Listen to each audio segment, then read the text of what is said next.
The disappearance of Asia Degree. Asia Jaquilla Degree was born August 5th, 1990. She went missing at the age of 9 from Shelby, North Carolina. In the early morning hours of February 14th, 2000, for reasons unknown, she packed her book bag, left her family home north of the city, and began walking along nearby North Carolina Highway 18. Despite heavy rain and wind, several passing motorists saw her when one turned around at a point 1.3 miles from her home and began to approach her. She left the roadside and ran into a wooded area. In the morning, her parents discovered her missing from her bedroom. She has not been seen since. An extensive search that began that day led to the location of some of her personal effects near where she was last seen. A year and a half later, her book bag, still packed, was unearthed from a construction site along Highway 18 north of Shelby in Morganton. At the point where she ran into the woods, a billboard now stands appealing for help finding her. Her family hosts an annual walk from their home to the billboard to draw attention to the case. While the circumstances of Degree's disappearance at first seemed to suggest she was running away from home, investigators could not find a clear reason as to why she might have done so. She was also younger than most children who chose to do so. Years after her disappearance, it was concluded by authorities that Degree had been abducted after she left the home. The case has drawn national media attention. In 2015, the Federal Bureau of Investigation joined state and county authorities in a reopened investigation, offering a reward to information that could help solve the case. 10 years later, the case has been declared a homicide investigation, and suspects have been named after several searches. Now we are 20 years later, and they are in search of Asha Degree today. I wanted to report this story because I had never heard of Asha Degree before. And it is so crazy to me that after 20 years, she has still not been found. I'm glad that they are still searching. They haven't given a reason as to, what led them to do this extensive search today. And I'm sure more will come out. But I would like to stay on top of this because this is crazy to me. And not one person called the police. I just want to give you a little bit more background before I go on to what's been going on today. It was February 13th, a Sunday. The children went to church from a relative's house and then returned home. Around 8 p.m. that night, both children went to bed in the room they shared. She did have an older brother, and they shared a room. Almost an hour later, the power went out in the neighborhood after a nearby car accident. The power came back on at 12:30 a.m., at which time Harold checked on his children and saw both Asha and O'Brien asleep in their beds. He checked again shortly before he went to bed at 2:30 a.m. and again saw them both. Shortly afterwards, O'Brien, then age 10, recalls hearing Asha's bed squeak. He did not further rouse himself as he assumed She was merely changing positions in her sleep. Apparently, around this time, Asha got out of bed, taking a book bag she had previously packed with several sets of clothes and personal items, and left the house between 3:45 and 4:15 a.m. A truck driver and a motorist saw her while walking south along Highway 18, wearing a long-sleeve white t-shirt and white pants just north of its junction. They reported this to police after seeing a TV report about her disappearance. The motorist said that he turned his car around because he thought it was strange a small child would be out by herself at that hour. He circled 3 times and saw Degree run into the woods by the roadside and disappear. It was a rainy night, and the witness said there was a storm raging when he saw her. County Sheriff Dan Crawford said, "We're pretty sure it was her because the description they gave are consistent with what we know she was wearing." He added that they also saw her at the same place heading the same direction. Aquila, which is Asha's mom, awoke at 5:45 a.m. to get the children ready for school that morning.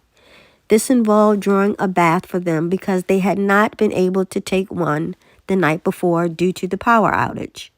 When she opened the children's room to wake them up before their 6:30 alarm and call them to bath, O'Brien was in his bed. Asha was not, and Aquila was unable to find her in the house or in the family cars. She told Harold she could not find their daughter. He suggested Asha might have gone over to the mother's house across the street. When Aquila called there, her sister-in-law said Asha was not there. That's when I went into panic mode. I heard a car next door. I put shoes on and ran outside. Aquila called her mother, who told her to call the police. So this is the backstory of her disappearance, which sounds totally insane to me. And I'm going to let you hear now what has been going on since about 3 days ago and 25 years later. Ignited search for Asha Degree 25 years after she went missing. Today, investigators swarmed to a Lincoln County property, searching the area as the community continues to remain hopeful for a conclusion in this case. WCNC Charlotte's Siobhan Riley spoke with Asha's father about his hopes for this case. This billboard is a reminder of the $45,000 reward that's being offered to anyone who knows what happened to Asha Degree. People in this community tell me they are not giving up until this case is solved. Still hold out that little hope that she's out there somewhere. Brenda Bomer drives past this billboard off Highway 150 in Cherryville every day. She says there's not a day that goes by that she doesn't think about Asha Degree, who disappeared on Valentine's Day 25 years ago during a severe rainstorm. Still think about your own kids when something like this happens to somebody. You think about, what would I do if it happened to me? Investigators searched the property in Lincoln County. Records show the previous owner was Roy Dedman. Last month, we told you the Cleveland County Sheriff's Office said back in September, a man spoke with detectives saying he recalled a time when one of Dedman's daughters made claims that she killed Asha Degree. Rebecca Hopper is close friends with Asha's family. Hopper was home when she got the news about Asha's disappearance. The latest update in this case still has her asking a lot of questions. I think about the family, and how they've been feeling and what's been going on in their lives, wondering if she's dead or alive. Jacqueline Green, who was Asha's cousin, told us over the phone she remembered Asha ushering at Macedonia Missionary Baptist Church February 14th in 2000 before the 9-year-old disappeared that night. I still always have my hope, always at the end of the day. I don't never give up hope. Anything faith and hope, and I pray that they do as well. Hopper, who has been following this case since the beginning, says she can't understand why it's taking investigators so long to solve this mystery. But she says this billboard gives her some confidence that she and family members will get the closure they need. And I'm hoping and praying that this mystery will be solved this time. Now, I did speak with Asha's father at his home today. He did not want to talk on camera, but he did tell me he is not losing hope, and he is encouraging anyone who knows something to speak up. In Cherryville, Siobhan Riley, WCNC Charlotte. Now, we have been covering these developments all day on Live Impact News on WCNC Plus. In fact, breaking new developments throughout the day for those folks who are streaming with us. If you've not heard of this yet, we wanted to take a moment to talk about this. It's a brand new streaming concept where we bring you live, raw updates as they come in. Deeper insights as well that we might not always have time for on television. In fact, earlier today, I was one of many guests joining our Nick Sturdivant this afternoon, sharing how Asha's case has made an impact on this community and on us too. And hers was one of the first cases that I became acquainted with when I started here at WCNC Charlotte just before the 20-year anniversary of her disappearance. I started here with WCNC Charlotte in January of 2020. And we know that we mark Asha's case. We usually tend to resurface her case on Valentine's Day every year. And so that was one of the first cases, long-standing cases, if you will, that I became acquainted with when I moved here to Charlotte. Having started in January 2020, that was the year that they marked 20 years of her disappearance. They released that age progression photo showing her what she would look like if she were a young woman today. And I remember looking at that photo and going, she should be a young woman. That should be a real picture of her. Yeah. But we just don't know if she's alive. At the time, we didn't know. And it made me really sad. And it embedded that story in my mind. And we know that story is sitting with so many in the community, in addition to, of course, the family. Lots of folks. This morning, the search efforts. Let me give you an update on where we are now with the search efforts. So this is you can find this on WCNC.com. So a Lincoln County property that was searched Friday in connection with the disappearance of Asha Degree was once owned by a prominent figure in this investigation, according to records. Now, the property located at the intersection of North Carolina Highway 274 and North Carolina 182 appears to be vacant, boarded up building near a fire department. So earlier we went through a timeline of Asha Degree in this case, and do we want to go through the timeline? Okay. We're gonna go through the timeline again. Just talking to Jeb right now, just trying to make sure where we get some ducks in a row. But again, so let's start here on the timeline. February 14th, Valentine's Day 2000, Asha Degree disappears. Investigators say Degree disappeared from her bedroom in the middle of the night on Valentine's Day, sometime between 2:30 a.m. and 6:30 a.m. There was no sign of forced entry and no promising scent trail for search dogs to follow. At least two people claimed to see a young girl walking along NC Highway 18 around 4 a.m. One person said when they turned around to check on the person, the girl ran into the woods and wasn't seen again. So fast forward more than a year later, August 2nd, 2001, Asha's book bag was found. Construction workers found Asha's backpack and a few other items off Highway 18 in Burke County, about 25 miles north of Shelby. The bag was wrapped in 2 trash bags, and the worker who found it said on the backpack had Asha's name and phone number. So throughout the years, we've been doing stories, following the story very closely. We've been playing stories throughout this show on the timeline to sort of match where we were on the timeline and the stories that reflected it. Or do we want to get back to one of those stories from 20? Okay, all right. So we're gonna get back to the timeline, but WCNC Charlotte's Vanessa Rufus is here on Live Impact News in the studio. Vanessa, thank you for joining us. You're going to take over in about 45 minutes. You've covered the story. So, Vanessa, we played it earlier. You spoke to a former investigator in this case.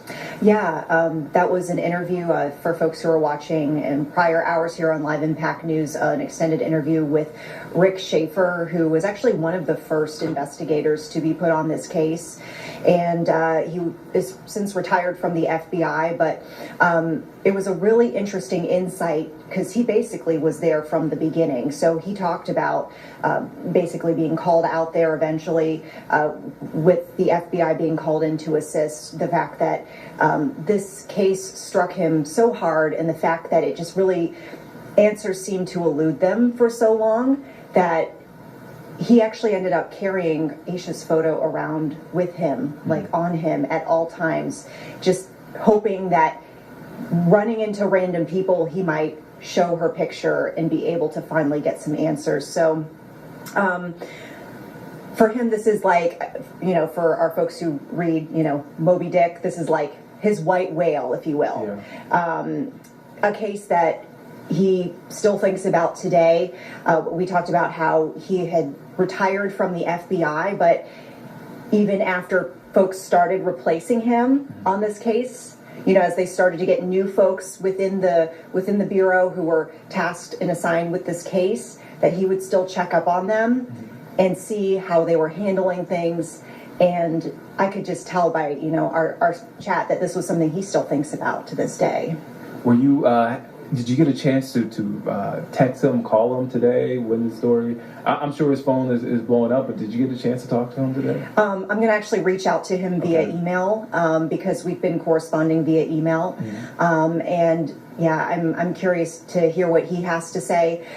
When we last spoke back in September, he kind of reiterated the fact that since he's no longer involved with the case, he's not really able to talk about current situations, right. What sort of evidence might have been found recently and that sort of thing. So his insight is purely historical, if you will, going back to the very beginning and just all of the twists and turns. And for a while, as you mentioned, the fact that things kind of went cold for a bit, yeah. And then all of a sudden September hits and people are re-energized with this case. I actually remember that night that we got word first that there might be some activity on this case. I have some contacts out in the Lincoln, Cleveland County area. Mm-hmm. And when my friends out there texted me and she's like, "What can you tell me about Asha Degree?" And I'm like, "Why are you asking now?" And she says, "Everyone in town is talking about this. There are investigators, lots and lots and lots of investigators out at a property, which we know has been somewhat affiliated with this case in the past." Yeah. And she said, "We think it's related to this. Nobody's telling us anything. But just historically, having lived in that area for a while, she knew the area, that neighborhood. And when folks saw all of the police officers and FBI and canines and all the equipment that they had out there, they knew something was up." And I felt like shortly afterwards, she started looping me in on social media chatter. And there were groups, there are actually multiple groups dedicated to talk. Ladies and gentlemen, let me know in the comments if you have heard anything about this case, if you're familiar with it or anything. Because this is such a cold, this is not a cold case, this is freezing.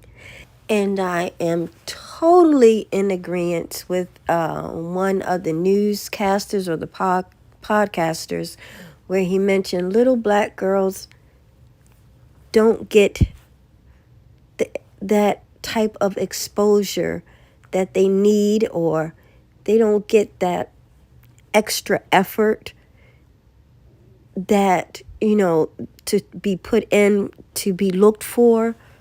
I don't know. This just seems very, very weird. And I did hear that someone said a long time ago that they admitted it. I heard a lot of things, but you guys let me know in the comments how you feel about this case, what you think about the case. Have you heard of the case? Do you think there's enough effort going on to find her? Will she be found? I don't know. I'm just praying that whatever happened, they will find out and the family will have some closure, because this would devastate me to live with this for 25 years. And like I said, I don't know what brought them out today. But now that I do know about this case, I'm going to do my best to stay on top of this case, because this is it's very sad. It's very sad. A 9-year-old girl just gets up in the middle of the night and she's gone. Just vanished off the face of the earth. Gone. She took her book bag and gone. I don't know, guys. Again, let me know in the comments how you are feeling about the case, or if you've even heard of it. And on the way out, don't forget to like, definitely share, and subscribe. Thank you for watching and listening.